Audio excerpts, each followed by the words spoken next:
माया, ओ माया, कहाँ हो तुम? अरे कहाँ चली गई? सुधीर घर के अंदर आते ही उत्सुकता से अपनी पत्नी को पुकारने लगा तो अंदर से थोड़ी चिड़ी हुई लेकिन प्यार भरी आवाज़ आई। अरे आती हूँ जी, थोड़ी सांस तो ले लिया करो, आते ही चिल्लाने लगते हो। और यह क्या, आज इतनी जल्दी कैसे आ धमके फैक्ट्री से? सुधीर मुस्कुराया, उसकी आंखों में शरारत झलक रही थी। उसने चुटकी लेते हुए कहा, अरे सांसें तो मेरी तुम्हें देखते ही थम जाती है भाग्यवान। माया ने आंखें घुमाते हुए तंज कसा। लो सुनो, अब फिर से वही घिसे पिटे डायलॉग जिन्हें सुनते सुनते 15 साल हो चुके हैं। पर मेरे पास अभी फालतू बातें करने का समय नहीं है, ढेर सारे काम बाकी है। कुछ ज़रूरी बात हो तो जल्दी बोलो। सुधीर ने एक गहरी सांस ली और उत्साह के साथ बोला, अरे बहुत बड़ी खुशखबरी है माया, हमारी फैक्ट्री को एक मल्टीनेशनल कंपनी से ज़बरदस्त ऑर्डर मिला है। अगर हमने इसे सही समय पर पूरा कर दिया तो समझ लो कि हमारी ज़िंदगी ही बदल जाएगी। माया के चेहरे पर खुशी की लहर दौड़ गई। उसने उत्साहित होकर कहा, अरे वाह, यह तो सच में शानदार खबर सुनाई तुमने। भगवान करे ऐसे ही तरक्की मिलती रहे तुम्हें। अब इतनी अच्छी खबर सुनाई है तो मैं पहले घर के मंदिर में जोत जगा देती हूँ। तो सुधीर ने वहीं चढ़ाकर मजाक किया, अरे क्यों हमेशा भगवान को परेशान करती हो, ज़रा आराम भी करने दिया करो।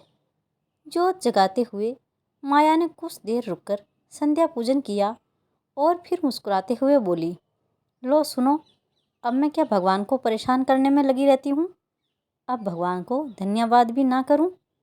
हमारी मेहनत रंग लाई है तो उनके आशीर्वाद का ही फल है ना। सुधीर ने प्यार भरी नज़रों से उसे देखा और धीमे स्वर में कहा, अरे भाग्यवान, मेरा जीवन तो उसी दिन संवर गया था जब तुम मेरी ज़िंदगी में आई थी। तुम ना होती तो ना जाने मेरा क्या होता। माया ने एक मुस्कान के साथ चुटकी ली। अरे वाह, कहते तो ऐसे हैं जैसे मैं ना मिलती तो जनाब कुंवारे बैठे रहते, मैं ना होती तो कोई और होती। सुधीर ने तुरंत जवाब दिया, लेकिन वो तुम जैसी थोड़ी होती। इतनी समझदार, इतनी प्यारी और इतनी भाग्यशाली पत्नी हर किसी को थोड़ी ना मिलती है। माया ने हंसते हुए सिर हिलाया और बोली, बातें बनाना तो कोई तुमसे सीखें, लेकिन सुनो, मेरे पास इतनी फुर्सत नहीं कि तुम्हारी मीठी मीठी बातें सुनती रहूं। अरे हाँ, बातों बातों में मैं तो भूल ही गई कि मुझे छत से कपड़े उतारने भी जाना है। फिर सुधीर ने जवाब दिया, कपड़े उतारने जाना है तो चलो, तब तक मैं चाय बना देता हूँ। बाद में मत कहना कि तुम्हारा पति तुम्हारी मदद नहीं करता। माया हंस पड़ी और सिर झटकते हुए छत की ओर बढ़ गई। सुधीर ने मुस्कुराते हुए अपने और अपनी पत्नी के लिए चाय का पानी चढ़ा दिया। माया छत पर पहुंची तो ठंडी हवा के साथ हल्का अंधेरा घिरने लगा था। उसने जल्दी जल्दी रस्सी से कपड़े उतारने शुरू किए। तभी उसकी नज़र छत के एक कोने में पड़ी। वहाँ दो तीन छोटे छोटे कागज़ के गोले पड़े थे। पहले तो उसने ध्यान नहीं दिया, लेकिन जब उसने उनमें से एक को उठाया और देखा कि वह किसी पत्थर में लिपटा हुआ था तो उसका माथा ठनक गया। यह क्या है? उसने खुद से बुदबुदाते हुए कागज़ खोला। कागज़ पर हड़बड़ी में लिखे शब्द देखकर उसके पैरों तले ज़मीन खिसक गई। मेरी मदद करो। माया की सांसें तेज हो गई। उसने घबराकर बाकी के कागज़ उठाए। दूसरे कागज़ पर लिखा था, बहुत भूख लगी है, और तीसरे पर, प्लीज़ हेल्प मी। माया ने तेजी से चारों ओर नज़र दौड़ाई, लेकिन सब कुछ सामान्य था। गली में इक्का दुक्का लोग गुजर रहे थे। दूर किसी घर से टीवी की धीमी आवाज़ आ रही थी, लेकिन कोई संदिग्ध चीज़ नहीं दिखी। यह क्या हो रहा है? माया के चेहरे पर हैरानी छा गई। सबसे अजीब बात यह थी कि उसे इस इलाके में आए हुए सिर्फ 2 महीने ही हुए थे। वह यहाँ किसी को जानती भी नहीं थी। आसपास से सिर्फ औपचारिक दुआ सलाम ही हुई थी। फिर यह कागज़ कौन फेंक रहा था और क्यों? अब उससे रुका नहीं गया। उसने तुरंत छत के किनारे जाकर नीचे झांका और चारों ओर नज़र दौड़ाई। उसका दिल जोर जोर से धड़कने लगा। वो किसी अनहोनी की आशंका से घिर गई। जल्दी जल्दी कपड़े समेटकर वह नीचे उतरी और सीधे सुधीर के पास पहुंची। सुधीर वहीं सोफे पर बैठा चाय की चुस्कियां ले रहा था। उसे देखते ही उसने मुस्कुराकर कहा, आ गई मैडम, लो तुम्हारी चाय भी तैयार है। बताओ तुम्हारे पति की सर्विस से खुश हो या नहीं। लेकिन माया के चेहरे पर जो घबराहट थी उसने सुधीर को चौंका दिया। अरे क्या हुआ, इतनी घबराई हुई क्यों हो? माया ने कांपते हाथों से कागज़ उसके सामने रख दिए। यह देखो, छत पर मिले हैं, किसी ने पत्थरों में लपेट कर फेंके हैं। सुधीर ने भौहें चढ़ाते हुए कागज़ खोले और पढ़ने लगा। फिर हंसते हुए बोला, अरे हो सकता है हमारे शरारती बच्चे ने ही लिखा हो। इतना सीरियस होने की ज़रूरत नहीं है। आजकल बच्चे यूट्यूब पर देखकर नए नए प्रैंक सीख रहे हैं। शायद हमारा बेटा भी वही प्रैंक हम पर आजमा रहा हो। माया ने झट से सिर हिलाया। नहीं सुधीर, यह मजाक नहीं हो सकता। मैं अपने बच्चे की हैंडराइटिंग पहचानती हूँ। और फिर यह बात ही कितनी अजीब है। कोई क्यों इस तरह से पत्थरों में लपेटकर मदद की गुहार लगाएगा? सुधीर ने कागज़ों को फिर से देखा और थोड़ा गंभीर हुआ। बात तो सही कह रही हो, लेकिन हो सकता है कि आसपास के बच्चों ने खेल खेल में यूं ही फेंक दिए हो। माया ने झुंझलाते हुए कहा, तुम हमेशा चीज़ों को हल्के में क्यों लेते हो सुधीर? अगर सच में कोई परेशानी में हुआ तो? अरे बाबा ठीक है, परेशान मत हो। कल दोबारा छत पर जाकर देखना। अगर फिर से ऐसा कुछ मिलता है तो देखेंगे कि यह कर कौन रहा है। माया को सुधीर का जवाब संतोषजनक तो नहीं लगा, लेकिन उसने सिर हिला दिया। सुबह होते ही सुधीर फैक्ट्री चला गया, लेकिन माया का मन घर के कामों में नहीं लगा। उसकी बेचैनी बढ़ती जा रही थी। दोपहर होते होते अनायास ही उसके कदम छत की ओर बढ़ गए। उसने सोचा था कि बस जरा सी देर बैठेंगी, लेकिन उसकी नज़र लगातार चारों ओर भटकती रही। तभी ठक, एक हल्की सी आवाज़ हुई और कुछ उसके पास आकर गिरा। माया का दिल जोर से धड़क उठा। उसने झट से नीचे देखा। फिर से वहीं एक और कागज़ पत्थर में लिपटा हुआ था। उसके हाथ कांपे। यह मजाक नहीं था, कोई सच में मदद की गुहार लगा रहा था। उसने फौरन कागज़ खोला। आंटी, बहुत भूख लगी है, प्लीज़ कुछ खाने को दीजिए। माया की आंखें चौड़ी हो गई। उसने घबराकर छत के किनारे जाकर नीचे झांका। इस बार उसने देख ही लिया। पीछे वाले घर के पिछवाड़े में दीवार के पास खड़ी एक दुबली पतली लड़की, उम्र यही कोई 10-12 साल, फटे पुराने कपड़े, चेहरे पर धूल की परत और आंखों में एक अजीब सा डर। माया ने कागज़ हाथ में पकड़कर नीचे झुकते हुए ऊंची आवाज़ में कहा, यह तुमने फेंका है? लड़की ने सिर हिलाया। आंटी, बहुत भूख लगी है। माया का दिल पसीज गया। तुम्हारे घर में कोई नहीं है? उसने पूछा तो लड़की बोली, नहीं, सब घूमने गए हैं। मैं घर पर अकेली हूँ, 2 दिन से कुछ नहीं खाया। माया के हाथ से कागज़ नीचे गिरते गिरते बचा। 2 दिन से इस बच्ची ने कुछ नहीं खाया? यह कैसी निर्दयता थी? रुको, मैं कुछ खाने को लेकर आती हूँ तुम्हारे घर। कहते हुए जैसे ही वो पीछे मुड़ने लगी, तभी लड़की ने ज़ोर से आवाज़ दी, नहीं आंटी, गेट को ताला लगा है। मैं तो पीछे के आंगन में हूँ, गेट तक नहीं आ सकती। आप यहीं से फेंक दो। माया ने बिना देर किए सीढ़ियों की ओर दौड़ लगा दी। जल्दी जल्दी रसोई में गई, गरम गरम रोटियां और सब्जी निकाली और फौरन ऊपर पहुंची। छत से झुककर उसने लड़की की ओर देखा। रुको, मैं खाना भेज रही हूँ। उसने एक कपड़े में रोटियां और सब्जी लपेटी और जल्दी से एक रस्सी में बांध दिया। फिर धीरे धीरे उसे नीचे लटकाया। लड़की ने जल्दी से खाना पकड़ा और झटपट खाने लगी, मानो महीनों की भूखी हो। हर कोर के साथ उसकी आंखों में राहत झलक रही थी। माया छत से उसे देख रही थी और ना जाने क्यों उसकी आंखों में आंसू आ गए। हे भगवान, यह बच्ची किस हालत में जी रही है? माया छत पर खड़ी होकर उस लड़की को देखते हुए गहरे विचारों में डूब गई। लड़की जिस तरह भूख से रोटी के टुकड़ों को गटक रही थी, उसने माया का दिल झकझोर दिया था। कौन है ये बच्ची? अगर वह घर की सदस्य होती तो उसके साथ ऐसा व्यवहार क्यों होता? और अगर नौकरानी थी तो इतनी छोटी उम्र में उसे इस तरह अकेला क्यों छोड़ दिया गया? यह सवाल माया के दिमाग में हथौड़ी की तरह बज रहे थे। माया का मन बेचैन हो उठा। वो रात भर करवटें बदलती रही, लेकिन नींद कोसों दूर थी। हर बार आंखें मूंदती तो उसी मासूम का चेहरा सामने आ जाता। सुबह हुई, लेकिन उसका मन घर के किसी भी काम में नहीं लगा। दोपहर होते ही वह फिर से रसोई में गई। गरम फुलके सेके, सब्जी के साथ थोड़ी मिठाई भी रखी और तेजी से ऊपर छत पर चली गई। लेकिन नीचे झांकते ही उसका दिल धक से रह गया। वो बच्ची वहाँ नहीं थी। बेटा, सुनो, कहाँ हो? कोई जवाब नहीं आया। फिर अचानक उसकी नज़र आंगन के कोने में पड़ी। टीन के छप्पर के नीचे शायद वह सो रही है। माया ने धीरे धीरे रस्सी नीचे लटकाई और खाना उसके पास पहुंचा दिया। फिर वहीं खड़ी होकर देखती रही, लेकिन बच्ची हिली तक नहीं। माया का मन अजीब सी घबराहट से भर उठा। इतनी गहरी नींद? वह ठीक तो है? शाम ढलने लगी तो उस घर की बत्तियां एक एक करके जल उठी। माया ने राहत की सांस ली। मतलब घर के लोग वापस आ गए थे। जैसे ही बच्ची ने अंदर से लोगों की आहट सुनी, वह झट से उठी और दौड़कर घर के अंदर चली गई।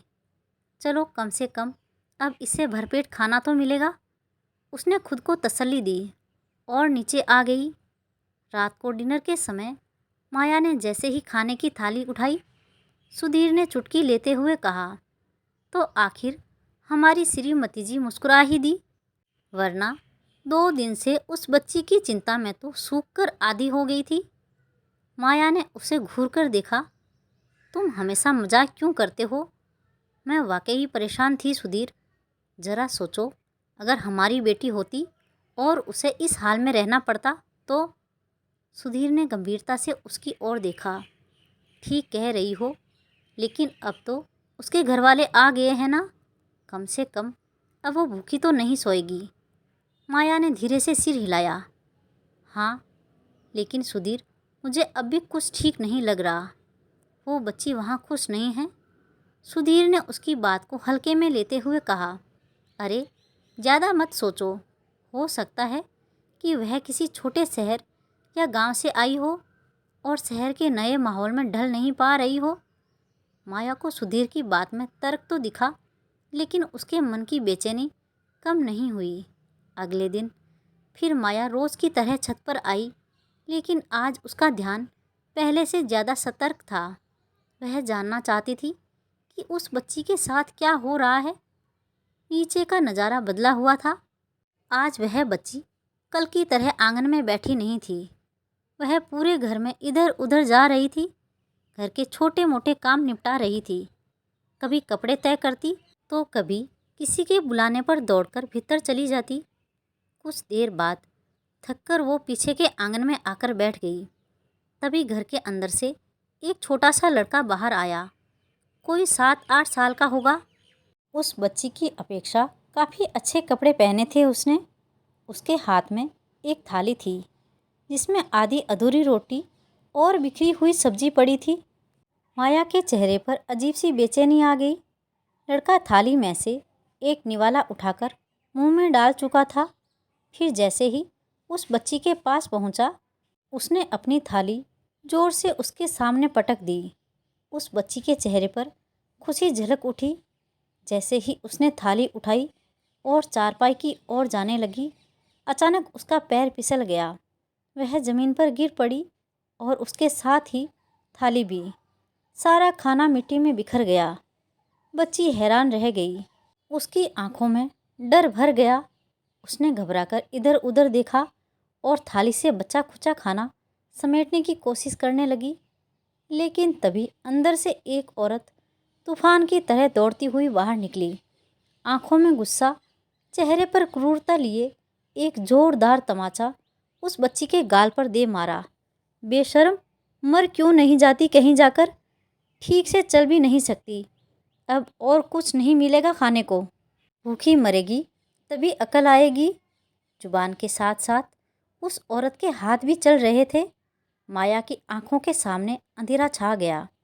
उसका दिल अंदर तक झकझोर उठा। बस उसका कलेजा फटने को उठा। उसने गुस्से में झटके से छत की रेलिंग पकड़ी और जोर से चिल्लाई, मार क्यों रही हो उसे? छोटी सी बच्ची है वो। नीचे सन्नाटा छा गया। औरत का हाथ हवा में ठहर गया। उस औरत ने शक पकाकर इधर उधर देखा और फिर पांव पटकते हुए कमरे में वापस चली गई। माया की चीख से गली में पल भर के लिए सन्नाटा छा गया था। मगर हैरानी की बात यह थी कि इतनी मार खाने के बाद भी बच्ची के हलक से एक भी आवाज़ नहीं निकली। उसकी छोटी छोटी आंखों में दर्द और एक अजीब सा खालीपन था, जैसे वह इस तकलीफ की आदी हो चुकी हो। उसने कोई विरोध नहीं किया, कोई शिकायत नहीं की। धीरे धीरे अपने मैले फटे हुए फ्रॉक से आंखें पोंछी और बिना कुछ बोले जमीन पर गिरी हुई रोटी को उठाने लगी। रुक जाओ, माया ने कहा। बच्ची का हाथ थम गया। उसने डरी हुई आंखों से ऊपर देखा। वह मत खाना, मैं लाकर देती हूँ। वो बच्ची एक पल को हिचकिचाई, लेकिन फिर सिर झुका लिया। माया तेजी से नीचे भागी। उसकी चाल में उतावलापन था, दिल में गुस्सा और बेचैनी। वो सीधा रसोई में गई, एक लिफाफे में बिरयानी भरी और जल्दी से छत पर लौट आई। नीचे झांककर उसने धीरे से उस बच्ची की तरफ लिफाफा बढ़ाया। लो खाओ। उस बच्ची ने संकोच से इधर उधर देखा, फिर जल्दी से दोनों हाथों से लिफाफे को पकड़ा और तेजी से खाने लगी, मानो यह मौका फिर ना मिले। माया की आंखों में अजीब सी संतुष्टि तैर गई, परंतु मन में हलचल मची थी। अंतत ना जाने क्या सोचकर वह शाम के वक्त पीछे वाली गली की ओर निकल पड़ी, जहाँ उस बच्ची का घर था। जैसे ही वो उस घर के पास पहुंची, अचानक किसी ने पीछे से पुकारा, अरे माया, तुम यहाँ? माया ने घूमकर देखा। उसकी पुरानी सहेली कावेरी खड़ी थी। कावेरी, ओह, कितना समय हो गया तुमसे मिले हुए। दोनों ने उत्साह से एक दूसरे का हालचाल पूछा। फिर कावेरी बोली, आना मेरे घर, यहीं पास में ही है। नहीं कावेरी, अभी जल्दी में हूँ। कहते हुए माया ने उस बच्ची के बारे में जिक्र कर दिया। सुनते ही कावेरी के चेहरे का रंग बदल गया। उसने इधर उधर देखा और धीमे स्वर में कहा, माया, तुम इस मामले से दूर ही रहो तो बेहतर होगा। माया हैरान रह गई। मतलब, तुम यह क्यों कह रही हो? आखिर वो बच्ची इतनी तकलीफ में है? क्या वो वहाँ काम करने आई है? कावेरी थोड़ी झिझक के बोली। उस बच्ची का नाम राधा है और वह कोई काम वाली नहीं है। यह लोग उसके चाचा है। माया का दिल जोर से धड़का। क्या चाचा? हाँ, कभी यह भी अपने माँ बाप के साये में नाजों से पल रही थी, लेकिन करीब 2 साल पहले उसके माता पिता का एक एक्सीडेंट में निधन हो गया। उस वक्त उसके चाचा चाची ने सबके सामने बड़ी शान से कहा था कि वे उसकी देखभाल करेंगे। रिश्तेदारों ने भी उनकी बातों पर भरोसा कर लिया। लेकिन असली खेल तो बाद में शुरू हुआ। कैसा खेल? माया ने पूछा। उसके माँ बाप का एक छोटा सा घर था, लेकिन चाचा चाची की उस पर नज़र थी। मकान सहित उस बच्ची के हिस्से की हर चीज़ हड़पने के लिए ही उन्होंने उसे अपने पास रखने का फैसला किया। और अब जिसे बेटी की तरह पालना चाहिए था, उसे नौकरानी बना दिया। माया का खून खोल उठा। यह लोग इंसान हैं या राक्षस? राक्षस ही समझो, कावेरी ने कड़वाहट के साथ कहा। दिन भर उससे घर के सारे काम करवाते हैं और बदले में खाने को भी पूरा नहीं देते। उर्मी उसकी चाची, वह तो जैसे उसकी जान की दुश्मन बनी हुई है। उसका बेटा बंटी, जो जूठा छोड़ देता है, वहीं उसकी थाली में रख दिया जाता है। अपने बेटे को तो अच्छे इंग्लिश मीडियम प्राइवेट स्कूल में पढ़ाते हैं, जबकि राधा को पास के सरकारी स्कूल भेजते हैं, वह भी केवल दिखावे के लिए। अमूमन तो उसे घर के कामों में इतना व्यस्त रखते हैं कि स्कूल जा ही नहीं पाती।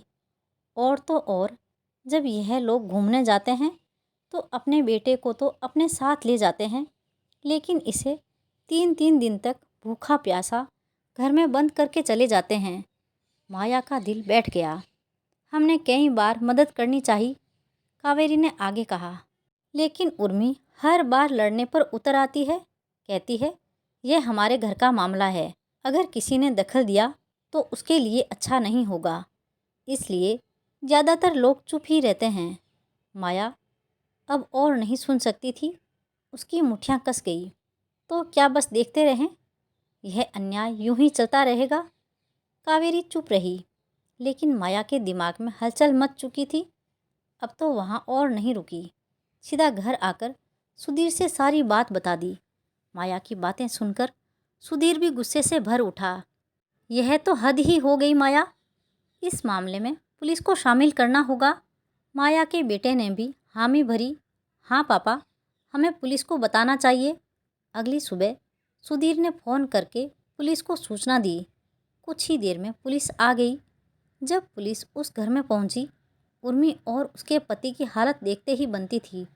वह पुलिस को देखकर शक पका गए। इंस्पेक्टर ने कड़े लहजे में पूछा, कहाँ है वह बच्ची? उर्मी हड़बड़ा गई। कौन बच्ची? वही बच्ची जिसे काम वाली बाई बनाकर रखा है आप लोगों ने। अरे नहीं इंस्पेक्टर साहब, आपको किसी ने गलत शिकायत कर दी है। हम तो इसे बेटी की तरह रखते हैं। माया से यह झूठ बर्दाश्त नहीं हुआ। बेटी की तरह? कौन अपनी बेटी को भूखा रखता है? कौन अपनी बेटी को नौकरानी बनाकर रखता है? इतनी बेरहमी से पीटता है? इस दौरान मोहल्ले के लोग भी इकट्ठे हो गए। पड़ोसियों ने भी सामने आकर बताया कि किस तरह से राधा को सताया जाता था। उर्मी की सीटी पिटी गुम हो गई। वो पहले पुलिस को बरगलाने लगी। अरे यह सब झूठ है, यह मोहल्ले वाले जलते हैं हमसे। हमारी ही बच्ची है, कैसे सताएंगे उसे? लेकिन पुलिस ने जब राधा को देखा, उसके शरीर पर चोट के निशान, दुबली पतली देह, डर से कांपती आंखें, तो सारा सच सामने आ गया। गली में खड़े लोग भी गुस्से में थे। कम से कम इस बच्ची के साथ इंसानों जैसा तो बर्ताव करो, एक पड़ोसी बोला। राधा की हालत देखकर इंस्पेक्टर का चेहरा सख्त हो गया। पुलिस को समझ में आ गया था कि मामला गंभीर है। इंस्पेक्टर ने कड़क आवाज़ में कहा, बच्ची को लेकर चलो, अब वो यहाँ नहीं रहेगी। उर्मी कांप गई। उसका पति भी पुलिस के सामने घुटनों के बल बैठ गया। साहब, गलती हो गई, हम आगे से ध्यान रखेंगे, हमें माफ़ कर दीजिए। उर्मी भी रोने लगी। साहब, हमारी बदनामी हो जाएगी, जो हुआ उसके लिए माफ़ कर दीजिए। परंतु पुलिस इंस्पेक्टर ने सख्ती दिखाते हुए कहा, कार्रवाई तो की जाएगी। पुलिस ने राधा को अपनी सुरक्षा में ले लिया और साथ ही साथ उसके चाचा चाची को अपनी हिरासत में ले लिया। माया ने जब राधा को पुलिस की जीप में बैठते हुए देखा तो उसकी आंखें भर आई। पुलिस के जाने के बाद सब लोग अपने अपने घरों को लौट गए, लेकिन कुछ देर बाद पता चला कि पुलिस वालों ने उन्हें बच्ची सहित घर वापस भेज दिया है। इस पर माया और सुधीर हैरान रह गए। दरअसल राधा के चाचा चाची ने पुलिस वालों को रिश्वत देकर मामले को वहीं निपटाने को कह दिया, जिस कारण पुलिस ने कोई सख्त कार्रवाई नहीं की। माया के मन में हलचल मच गई। माया सहित सभी पड़ोसी समझ चुके थे कि पुलिस वालों ने चंद पैसों की खातिर अपना ईमान बेच दिया है। सुधीर ने उसके चेहरे पर छाई चिंता को भांप लिया। अब चिंता मत करो माया, इतना सब होने के बाद वह लोग माया के साथ कुछ भी गलत करने की हिम्मत नहीं करेंगे। उम्मीद तो यही है, लेकिन फिर भी ना जाने क्यों मन बेचैन है। सुधीर ने प्यार से उसका कंधा थपथपाया। बहुत हो गया सोच विचार, अब थोड़ा आराम करो। माया ने हामी भरी और रसोई की ओर बढ़ी कि तभी उसका मोबाइल बज उठा। उसने स्क्रीन पर नज़र डाली। भाई का फ़ोन था। हेलो भैया। फ़ोन की दूसरी ओर से व्याकुल आवाज़ आई। माया, माँ की तबीयत ठीक नहीं लग रही, डॉक्टर को दिखाया है, लेकिन उन्हें तुम्हारी बहुत याद आ रही है। अगर हो सके तो कुछ दिनों के लिए आ जाओ। माया का गला भर आया। ठीक है, मैं देखती हूँ, उसने कहा। फ़ोन रखते ही उसने सुधीर की ओर देखा और सारी बात बताई तो सुधीर ने कहा, हाँ माया, तुम्हें जाना चाहिए। माँ को इस वक्त तुम्हारी ज़रूरत है। परंतु माया थोड़ी असमंजस में थी। मैं समीर को साथ ले जाऊंगी, लेकिन तुम यहाँ अकेले रहोगे? तुम्हारा खाना पीना कैसे होगा? सुधीर मुस्कुराया। अरे भाग्यवान, मुझे क्या बच्चा समझ रखा है? मैं अपना काम खुद कर लूँगा। वैसे भी कुछ दिन के लिए तुमसे फ्री होकर जीने का मौका मिलेगा। माया ने आंखें तरेरी। बहुत मजाक सूझ रहा है ना? लेकिन सच बताओ, ठीक से खाना बना लोगे? हाँ भाई, पराठे जल सकते हैं, चाय थोड़ी अजीब हो सकती है, लेकिन भूखा नहीं मरूंगा, सुधीर ने हंसते हुए कहा। उसकी बातों से माया के उदास चेहरे पर हंसी आ गई।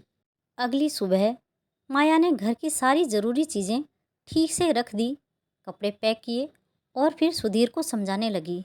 देखो, गैस ठीक से बंद करना, लापरवाही मत करना, और हाँ, अगर कुछ भी ज़रूरत हो तो कॉल करके पूछ लेना। सुधीर मुस्कुराया। अरे बाबा, मैं कोई बच्चा नहीं हूँ, आराम से जाओ और माँ का ख्याल रखो। फिर माया बेटे के साथ निकल गई। सुधीर दरवाजे पर खड़ा उन्हें जाते हुए देखता रहा। आज माया को मायके गए 15 दिन हो चुके थे, लेकिन यह 15 दिन उसकी ज़िंदगी के सबसे भारी दिनों में से एक थे। माँ की हालत इतनी बिगड़ जाएगी उसने सोचा भी नहीं था। डॉक्टरों के लाख कोशिशों के बाद भी वह बच नहीं पाई। माँ के अंतिम संस्कार के बाद जब वह वापस लौटी तो मन भारी था, लेकिन जैसे ही उसने सूटकेस एक और रखा तो अचानक एक और अजीब सी बेचैनी ने उसके दिल को घेर लिया। राधा कैसी होगी? पूरे 15 दिन हो गए थे वो उसे देख ही नहीं पाई थी। जाने अनजाने वह बच्ची उसके दिल के बेहद करीब आ चुकी थी। माया तुरंत छत की ओर भागी। छत पर पहुंचकर उसने पीछे वाले घर की ओर देखा, लेकिन जो दृश्य सामने था उसने उसकी धड़कन तेज कर दी। घर की बत्तियां बुझी हुई थी, सन्नाटा पसरा हुआ था। यह क्या? उसने चारों ओर नज़र दौड़ाई। ना राधा दिखी, ना कोई हलचल। उसका मन घबरा गया। इतना अंधेरा क्यों है इस घर में? और राधा कहाँ गई? वह छत की रेलिंग के पास खड़ी होकर देर तक उस घर को ताकती रही, लेकिन कोई दिखाई नहीं दिया। क्या वह लोग कहीं चले गए? पर अचानक, बिना किसी को बताए, एक अजीब सा डर उसके मन में बैठ गया था। काफ़ी देर तक इंतज़ार करने के बाद भी जब कोई हलचल नहीं दिखी तो वह बेचैनी में नीचे आने लगी। तभी डोरबेल बजी। माया जल्दी से नीचे आई। तब तक सुधीर दरवाज़ा खोल चुका था। माया ने आकर देखा कि उसकी सहेली कावेरी और पड़ोस की कुछ अन्य महिलाएं खड़ी थी, जो उसकी माँ के निधन पर शोक प्रकट करने आई थी। माया ने उन्हें नम्रता से अंदर बुलाया। सब बातचीत करने लगी और माया की माँ की मृत्यु पर अफसोस जताने लगी। परंतु माया का मन अब राधा में उलझा था। बातों ही बातों में उसने पूछ ही लिया, वह पीछे वाले घर में कोई नज़र नहीं आ रहा? क्या वह लोग कहीं बाहर गए हैं?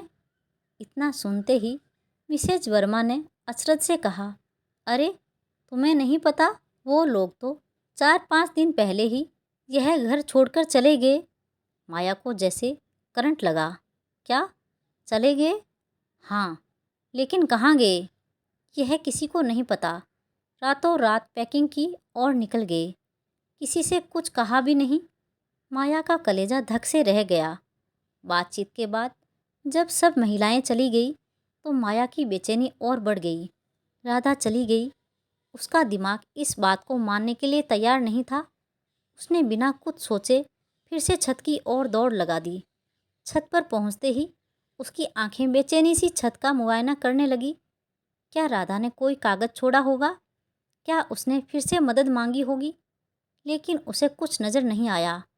माया का दिल बैठ गया। वह धीरे धीरे सीढ़ियों की ओर बढ़ने लगी, लेकिन तभी उसकी नज़र छत के कोने में गई। वहाँ ढेर सारे कागज़ के टुकड़े बिखरे हुए थे, जो शायद राधा ने छोटे छोटे पत्थरों में लपेटकर फेंके होंगे, और हवा के कारण कागज़ अलग होकर छत के कोने में एकत्रित हो गए। माया हड़बड़ी में कागज़ों की ओर बढ़ी। एक एक करके उसने उन कागज़ों को उठाया और पढ़ना शुरू किया। आंटी, आप कहाँ हो? आंटी, चाची ने मुझे आज बहुत मारा। आंटी, यह लोग मुझे मार डालेंगे। आंटी, हम लोग यहाँ से जा रहे हैं। आप कहाँ हो? माया के हाथ कांपने लगे। राधा उसे पुकार रही थी, उसे खोज रही थी, लेकिन वह नहीं थी। उसकी आंखों के आगे अंधेरा छा गया। दिल जैसे बैठता जा रहा था। कागजों को कसकर सीने से लगाकर वह वहीं छत के फर्श पर घुटनों के बल बैठ गई और फूट फूट कर रो पड़ी। उसके भीतर गुस्से की भी एक लहर उठी। अगर उस दिन पुलिस ने इंसाफ किया होता तो आज यह नौबत ना आती। यह कैसी कानून व्यवस्था है? माया का गला घुटने लगा। राधा की इस हालत के जिम्मेदार सिर्फ उसके चाचा चाची ही नहीं, बल्कि बेईमान और भ्रष्ट व्यवस्था भी है। माया का दिल अब तक रो रहा था। उसने अपने आंसू पोंछे और भारी मन से नीचे उतरी। परंतु आज मन ही मन में उसने एक प्रण लिया। मैं अपने बेटे को पुलिस में भेजूंगी, एक ईमानदार अफसर बनाऊंगी। समय अपनी रफ्तार से चलने लगा। 12 वर्ष बीत चुके थे। माया अब अनाथ बच्चों की सेवा में अपना जीवन बिता रही थी। राधा की मदद ना कर पाने का अपराध बोध अब भी उसके दिल में चुभता था, लेकिन उसने इस पीड़ा को अपने भीतर कैद करने की बजाय उसे एक नई दिशा दे दी। वह ऐसे बच्चों की मदद करती थी जिनका कोई नहीं था। उस दिन भी वह अनाथालय से थकी हारी घर लौटी थी। जैसे ही उसने दरवाज़ा खोला, अचानक एक 21-22 साल की लड़की तेजी से आई और झटके से अंदर घुसकर सोफे के पीछे छिप गई। माया हक्की बक्की रह गई। अरे, तुम कौन हो? उसने चौंक कर पूछा। लड़की सांसें तेजी से भर रही थी। उसके चेहरे पर घबराहट साफ झलक रही थी। माया ने ध्यान दिया। उसने शादी का जोड़ा पहना हुआ था। अरे, यह लड़की यहाँ कैसे? माया अभी कुछ समझ पाती, इससे पहले ही दरवाजे पर जोर की दस्तक हुई। माया का दिल जोर से धड़क उठा। कौन हो सकता है? उसने धीरे से दरवाज़ा खोला और सावधानी से बाहर झांका। बाहर 2 अजनबी आदमी खड़े थे। उनके चेहरे पर क्रोध और अधीरता थी। क्या आपने किसी लड़की को देखा है? उनमें से एक ने सख्त लहजे में पूछा। वो अपनी शादी से भागी है, दुल्हन के लिबाज में थी। माया का दिमाग तेजी से दौड़ने लगा। उसने एक पल को सोचा, फिर निश्चयपूर्वक कहा, जी नहीं, यहाँ कोई नहीं आया। दोनों आदमियों ने संदेह भरी निगाहों से उसे देखा, लेकिन माया की दृढ़ता के आगे वह कुछ नहीं कह सके। वह वापस मुड़कर जाने लगे। माया ने 1 सेकंड भी गवाए बिना दरवाज़ा बंद करके कुंडी चढ़ा दी। उसने धीरे से लड़की को आवाज़ दी, बाहर आ जाओ, वह लोग चले गए हैं। लड़की धीरे धीरे कांपती हुई बाहर आई और फिर अचानक उसने माया को कसकर गले लगा लिया और फूट फूट कर रो पड़ी। माया आश्चर्यचकित रह गई। लड़की की सिसकियाँ उसके कंधे को भिगोने लगी। माया ने हौले से उसका चेहरा अपने हाथों में लिया। बेटा, तुम कौन हो? कहाँ से?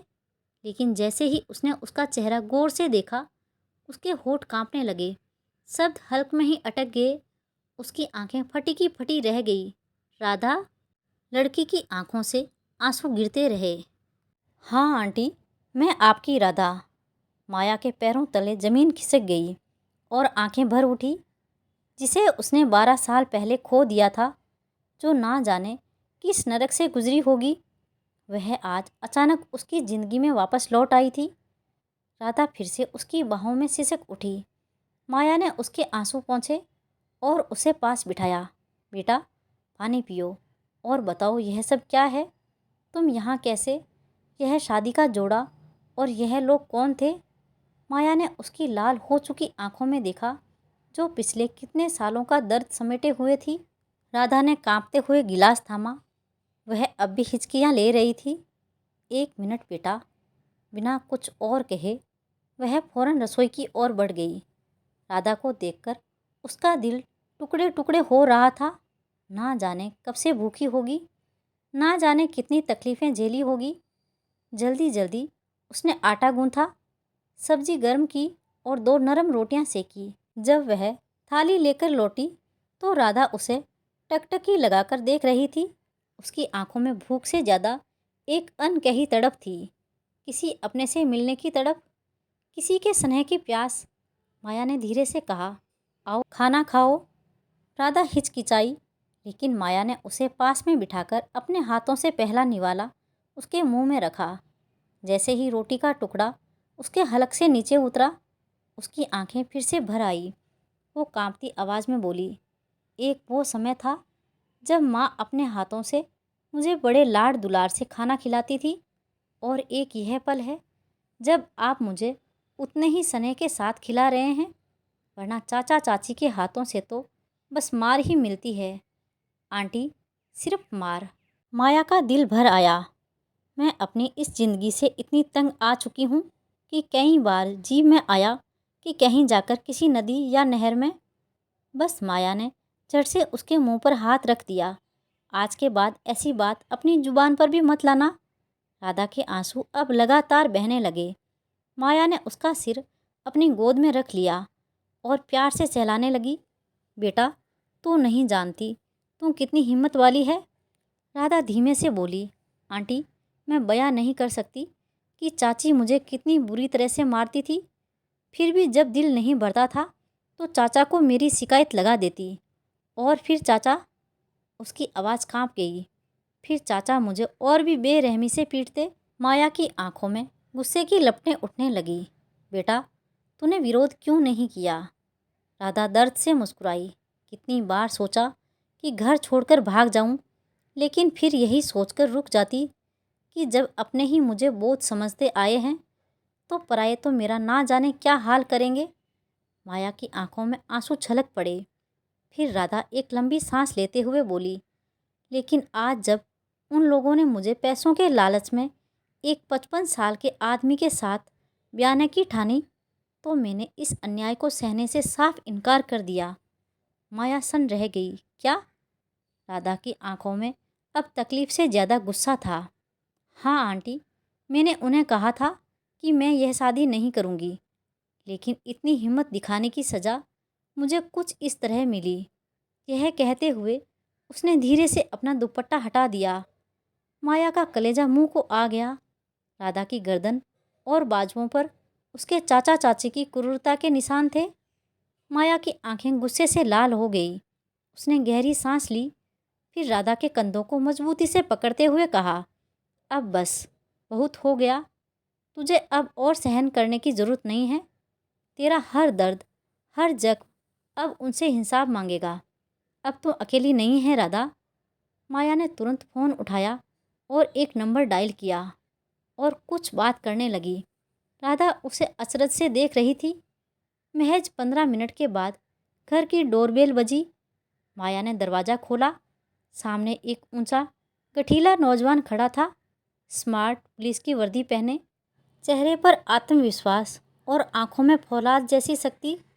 राधा का चेहरा पीला पड़ गया। पुलिस? वो घबराकर पीछे हट गई। माया ने मुस्कुराकर उसके कंधे पर हाथ रखा। डरो मत बेटा, यह कोई और नहीं, मेरा बेटा समीर है। राधा अवाक रह गई। समीर आपका बेटा? माया ने समीर की तरफ देखा। बेटा, अब यह मामला मैं तुझे सौंपती हूँ। तुम्हें राधा को इंसाफ दिलाना है। आप निश्चित रहेंगे माँ, अब यह लोग बच नहीं सकते, समीर ने कहा।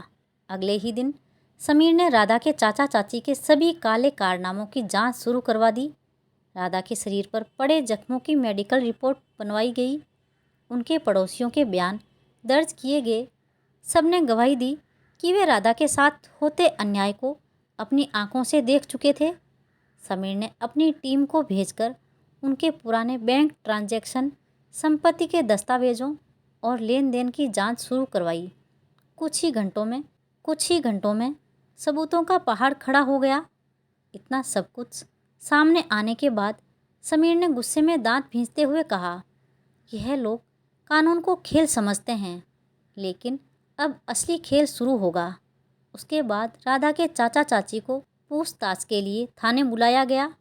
पहले तो दोनों ने हर आरोप को झूठा बताया और कहा कि वह राधा का अच्छे से ख्याल रखते थे, लेकिन जब सारे सबूत उनके सामने रखे गए तो चाचा चाची के चेहरे का रंग उड़ गया। वह समीर के पैरों में गिरकर माफ़ी मांगने लगे और बोले, हमसे गलती हो गई, हमें माफ़ कर दीजिए। लेकिन समीर ने सख्ती से कहा, अब माफ़ी नहीं, इंसाफ होगा। पुलिस ने दोनों को हिरासत में ले लिया और उन पर कोर्ट में मुकदमा चलाने की प्रक्रिया शुरू कर दी गई। राधा अब सुरक्षित थी। अब उसे किसी तरह का कोई खतरा नहीं था। इस बात को 1 सप्ताह बीत चुका था। राधा अब माया जी के साथ घर के सभी काम करवाती। आज तो उसने खाना भी बनाया, जिसे खाकर माया और सुधीर के साथ साथ समीर भी उंगलियां चाटता रह गया। लेकिन एक बात जो माया और सुधीर को अंदर ही अंदर परेशान किए जा रही थी, वो यह थी कि अब राधा का कोई घर नहीं रहा तो वह कहाँ रहेगी। रात हो चुकी थी, लेकिन इधर माया बिना पलक झपकाए एकटक शून्य में निहार रही थी, तो उधर सुधीर जी भी केवल करवटें बदलते जा रहे थे। अब वह राधा को कहीं जाने देना तो नहीं चाहते थे, परंतु मन ही मन यह डर भी था कि अगर किसी पराई लड़की को अपने घर में जगह देंगे तो समाज सवाल उठाते देर नहीं करेगा। यह सवाल दोनों के मन में गूंज रहा था, लेकिन कोई भी पहले बोलने की हिम्मत नहीं कर पा रहा था। अचानक माया ने सुधीर की ओर करवट बदली और धीमी आवाज़ में कहा, सुधीर, मैं आपसे कुछ बात करना चाहती हूँ। सुधीर ने उसकी ओर देखा और थोड़ा मुस्कुराकर बोला, अरे, मुझे भी तुमसे बात करनी थी। राधा के बारे में? माया चौंकी। हाँ, मुझे भी, लेकिन पहले आप कहिए। सुधीर ने थोड़ा सोचकर कहा, मैं सोच रहा था अगर राधा को इस घर की बहू बना लें तो कैसे रहेगा। माया आश्चर्य से उसे देखने लगी। सुधीर ने झेपते हुए कहा, क्या हुआ, मैंने कुछ गलत कह दिया क्या? माया की आंखों में अचानक एक अलग ही चमक आ गई। वह मुस्कुराई और बोली, नहीं, ऐसी बात नहीं है, बल्कि मैं तो खुद तुमसे यही बात करने वाली थी। सुधीर चौंका, सच? माया ने मुस्कुराते हुए सिर हिलाया। हाँ, तुमने मेरे दिल की बात कैसे जान ली? अरे भाई, इतने सालों से साथ रहते इतना तो सीख ही लिया है कि तुम्हारे दिल की बात बिना सुने भी समझ सकता हूँ। माया हंस पड़ी। अच्छा, तो बताओ, अभी मेरे दिल में क्या चल रहा है? सुधीर ने हल्का सा सिर खुजलाया और शरारती अंदाज में बोला, अभी तुम्हारे दिल में यह चल रहा है कि मेरा पति कितना समझदार है। माया ने अपनी हंसी दबाते हुए उससे गुस्से में घूरा। हद है, आपसे किसी गंभीर विषय पर भी बात करो तो भी आपको मजाक सूझने लगता है। माया और सुधीर सुबह सुबह समीर के कमरे में गए। वह समीर से राधा के बारे में बात करना चाहते थे, लेकिन जैसे ही उन्होंने दरवाज़ा खोला, वहाँ समीर नहीं था। सुधीर ने अंदाज़ा लगाया, शायद वॉशरूम में गया होगा। माया ने कमरे में नज़र दौड़ाई। हर चीज़ अपनी जगह पर थी, बस एक चीज़ अलग थी। समीर का मोबाइल, जो हमेशा लॉक रहता था, आज अनलॉक था। माया ने यूं ही मोबाइल उठाया, लेकिन जैसे ही उसकी नज़र स्क्रीन पर गई तो वो एक पल के लिए ठहर गई। मोबाइल की स्क्रीन पर एक तस्वीर थी, और वह तस्वीर किसी और की नहीं बल्कि राधा की थी। माया ने हैरान होकर तुरंत सुधीर को इशारा किया। सुधीर पास आया और जैसे ही उसने मोबाइल की स्क्रीन देखी, वह हौले से मुस्कुरा दिया। ओह, तो यह बात है। तभी वॉशरूम का दरवाज़ा खुला और समीर तौलिए से हाथ पोंछता हुआ बाहर आया। जैसे ही उसने अपने माता पिता को अपने मोबाइल के साथ खड़ा देखा तो हक्का बक्का रह गया। माँ, पापा, आप लोग मेरे फ़ोन में क्या देख रहे हो? तो सुधीर ने शरारती अंदाज में कहा, कुछ नहीं बेटा, बस यह जानने की कोशिश कर रहे थे कि हमारी बहू कैसी दिखती है। समीर का चेहरा शर्म से लाल पड़ गया। वाह बेटा, तुमने तो हमें सरप्राइज़ ही दे दिया। माया ने एक हंसी के साथ उसे मोबाइल दिखाते हुए कहा, बेटा, इतना सब कुछ हो गया और हमें पता ही नहीं चला। समीर ने झेपते हुए कहा, कुछ नहीं, वह तो बस ऐसे ही। सुधीर ने हंसते हुए कहा, देखो, इतने सालों से हमने पाला पोसा है इस लड़के को, और आज ये हमें ही बहला रहा है। फिर उसने गंभीर स्वर में कहा, माँ, पापा, सच कहूँ तो राधा की सादगी, उसकी सरलता, उसकी विनम्रता मुझे बहुत अच्छी लगी। वो लड़की लाखों में एक है। माया और सुधीर की आंखों में एक अनकहा सुकून उतर आया। लेकिन हमें पहले उसकी मर्जी जाननी चाहिए, और यह बात उससे मैं पूछना चाहता हूँ। कहते हुए समीर बाहर आया। तब तक राधा भी नहा धोकर भगवान का पूजन कर चुकी थी। वह रसोई घर में जा रही थी कि तभी समीर ने धीमे स्वर में उसे पुकारा, राधा। राधा ने मुड़कर देखा। जी। समीर थोड़ा झिझका, लेकिन फिर हिम्मत जुटाकर आगे बढ़ा। अगर मैं कहूँ कि मैं तुम्हें अपने जीवन का हिस्सा बनाना चाहता हूँ तो तुम्हारा जवाब क्या होगा? राधा की आंखें आश्चर्य से फैल गई, होठ कांपने लगे। माया और सुधीर ने सांसें थाम ली। राधा ने हैरानी से कहा, क्या आप मजाक तो नहीं कर रहे? समीर की आंखों में गंभीरता थी। राधा, मैं तुमसे इस तरह का मजाक कभी नहीं कर सकता। यह सिर्फ मेरा फैसला नहीं है, यह माँ पापा की भी इच्छा है। लेकिन सबसे ज़रूरी यह है कि तुम क्या चाहती हो। राधा सन्न रह गई, फिर उसकी आंखों में आंसू गिरने लगे। माया आगे बढ़ी और उसके आंसू पोंछते हुए बोली, बेटा, यह तेरी ज़िंदगी है, हम तुझ पर कुछ नहीं थोपेंगे। बस हमें सच बता दे, क्या तू इस रिश्ते से खुश है? राधा हैरान रह गई। जिस प्यार को तरसते हुए बरसों बीत गए थे, आज वह बेझिझक बाहें फैलाकर उसके सामने खड़ा था। वह यकीन नहीं कर पा रही थी। धीरे से अपनी आंखें बंद की, एक गहरी सांस ली और फिर एक मुस्कुराहट के साथ बोली, अगर आप सबको लगे कि मैं इस घर के लायक हूँ तो यह मेरी खुश नसीबी होगी। यह सुनकर माया की आंखों में खुशी के आंसू छलक पड़े। राधा ने भीगी आंखों से माया की ओर देखा, फिर समीर और सुधीर की तरफ। जानते हैं, जब मैंने अपने माता पिता को खोया था तो लगा था कि अब इस दुनिया में मेरा कोई नहीं बचा, पर यहाँ इस घर में आकर महसूस हुआ कि भगवान ने मुझे मेरे माँ बाबा फिर से लौटा दिए। बस उनका रूप बदल दिया। इतना ही तो प्यार करते थे वह भी मुझसे। मेरे माँ बाबा की तरह ही मेरी आंखों में एक आंसू तक नहीं देख सकते आप लोग। इससे अच्छा परिवार मुझे और कहाँ मिलेगा। माया और सुधीर ने एक दूसरे की ओर देखा और मुस्कुराते हुए अपने बहू और बेटे को गले से लगा लिया। समीर और राधा की शादी बड़े ही धूमधाम से संपन्न हो गई। यह राधा के लिए एक नया जन्म था, जहाँ दुख और तकलीफ आसपास भी नहीं फटकते थे। माया उसे हर दिन बेटी की तरह दुलारती। सुधीर हमेशा उसकी हंसी देखकर तसल्ली पाते और समीर, वह तो उसे पलकों पर बिठाकर रखता था।